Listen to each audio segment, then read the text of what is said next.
उपक्रम इकडे करण्यात येण्याचा प्रयत्न करतोय. मुरारका ग्रुप आणि दिव्यज फाउंडेशन आदरणीय अमृताताई आणि त्यांच्या टीमने एक खूप सुंदर आर्थिक सशक्तीकरण यासाठी एक वर्कशॉप्स अरेंज केलेत आणि ज्या अंगणवाडी सेविका आहेत, ज्या आशाताई आहेत, त्यांच्यासाठी हे वर्कशॉप आहे. त्याचं इनॉग्रेशन आत्ता आम्ही केलं आणि हे वर्कशॉप्स होणार आहेत. त्याच्यात फायनान्शियल लिटरसीबद्दल वेगवेगळी सेशन्स होणार आहेत. त्यांना अवेअरनेस क्रिएट करण्यात येणार आहे. हल्ली सोशल मीडियाच्या माध्यमातून आणि डिजिटल फ्रॉड्स खूप वाढलेत, त्याबद्दल अवेअरनेसचे सेशन्स आहेत. अशी वेगळी वेगळी सेशन्स करण्यात येणार आहेत आणि मला असं वाटतं की फार सुंदर उपक्रम आहे आणि त्याच्या उद्घाटनाला मी उपस्थित राहू शकलो याचा मला सार्थ अभिमान आणि आनंद आहे.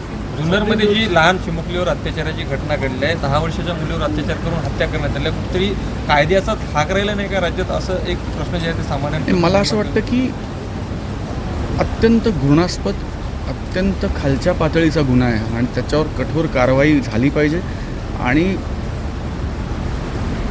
जितकी कठोर शिक्षा होऊ शकेल तितकी कठोर शिक्षा व्हायला पाहिजे, जेणेकरून पुढच्या काळात पण त्याच्यावर आळा बसण्याला मार्ग सापडेल आणि आळा बसण्यासाठी मदत होईल. सर, वंदे मातरम को लेके कोई 2 स्टेंजा गाना चाहता है, कोई पूरा 6 स्टेंजा गाना चाहता है. राजनीतिक पार्टियों में इसको लेकर काफ़ी आरोप प्रत्यारोप चल रहे, क्या कहेंगे आप? मैं क्या कहूँगा, राजनीतिक पार्टियां करती रहे आरोप प्रत्यारोप.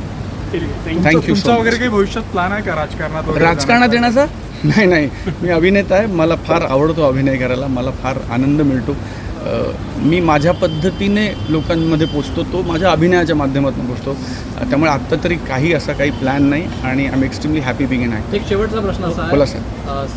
तुमचं वय जे आहे ते थांबलेलं आहे का? 30 वर्षापासून 40 वर्षापासून तुम्ही बाल कलाकार म्हणून काम करताय, तर काय फिटनेसचं नाही, मी तुम्हाला सांगतो, माझ्या पुरतं मी सांगू शकतो. प्रत्येकाच्या फिटनेसच्या व्याख्या वेगळ्या आहेत, प्रत्येकाच्या फिटनेसच्या पद्धती वेगळ्या आहेत. त्यामुळे खूप इंडिव्हिज्युअल आहे फिटनेस हा. पण माझ्यासाठी मी काय करतो, तर मी 7 ते 8 तास झोपतो. काहीही झालं तरी 7 ते 8 तासाची झोप करतो मी माझ्या पुरतं, कारण अनेकांना ते सूट होत नाही. पण मी इंटरमिटंट फास्टिंग करतो.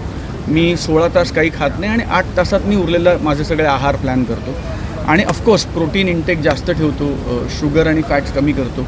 बेसिकली अगदी सोप्या शब्दात सांगायचं तर आपले पूर्वज जे अन्न खात होते त्याच्याशी प्रामाणिक राहण्याचा प्रयत्न करतो. धन्यवाद. थँक्यू. जय हिंद, जय महाराष्ट्र.